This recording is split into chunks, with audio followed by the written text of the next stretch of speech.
ముఖ్యమంత్రి చంద్రబాబు నాయుడుకు హిందూపురం ఎమ్మెల్యే బాలకృష్ణకు ప్రజాస్వామ్యంపై నమ్మకం లేనట్లుగా ఉంది.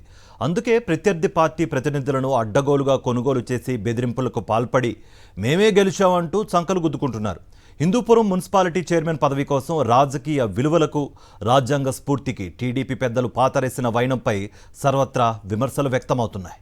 శ్రీ సత్యసాయి జిల్లా హిందూపురం నియోజకవర్గంలో ప్రజాస్వామ్యం ఖూనీ అయింది. పట్టపగలే రాజకీయ విలువలకు పాతరేశారు టీడీపీ కూటమి నేతలు. హిందూపురం మున్సిపల్ చైర్మన్ ఎన్నికలు ఈ విషయం తేటతెల్లమైంది. హిందూపురం పురపాలక సంఘంలో మొత్తం 38 వార్డులు ఉన్నాయి.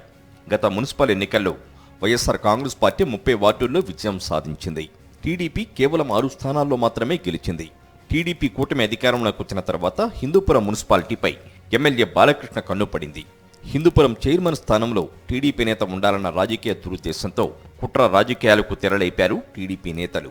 హిందూపురంలో పార్టీ ఫిరాయింపులు ప్రోత్సహించాలని చంద్రబాబు ఆదేశించడంతో ఎమ్మెల్యే బాలకృష్ణ రంగంలోకి దిగారు.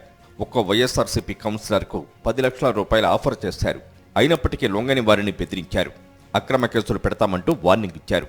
దీంతో 15 మంది వైఎస్ఆర్సీపీ కౌన్సిలర్లు టీడీపీలో చేరారు. దీంతో 23 మంది సభ్యుల బలంతో హిందూపురం చైర్మన్ స్థానాన్ని టీడీపీ కైవసం చేసుకుంది. ఈ గెలుపు అనైతికమన్నారు హిందూపురం వైఎస్ఆర్సీపీ నేతలు. ఎమ్మెల్యే బాలకృష్ణ సినిమాలో హీరో అని, నిజ జీవితంలో మాత్రం జీరో అన్నారు హిందూపురం వైఎస్ఆర్సీపీ సమన్వయకర్త దీపిక. ప్రజాస్వామ్యం లేకుండా ఈరోజు ఎలక్షన్ అనేది జరిపినారు.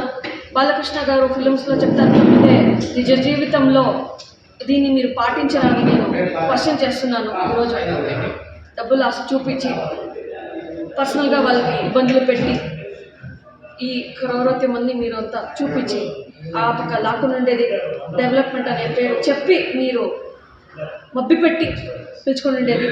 అయితే హిందూపురం మున్సిపల్ ఎన్నిక సందర్భంగా ఇప్పటికే వైఎస్ఆర్ కాంగ్రెస్ పార్టీ విప్ జారీ చేసింది. పార్టీ విప్ను ఉల్లంఘించి ఓటు వేసిన వారిపై అనర్హత వేటు వేయాలని వైఎస్ఆర్సీపీ నేతలు కోర్టును ఆశ్రయించే అవకాశాలు కనిపిస్తున్నాయి.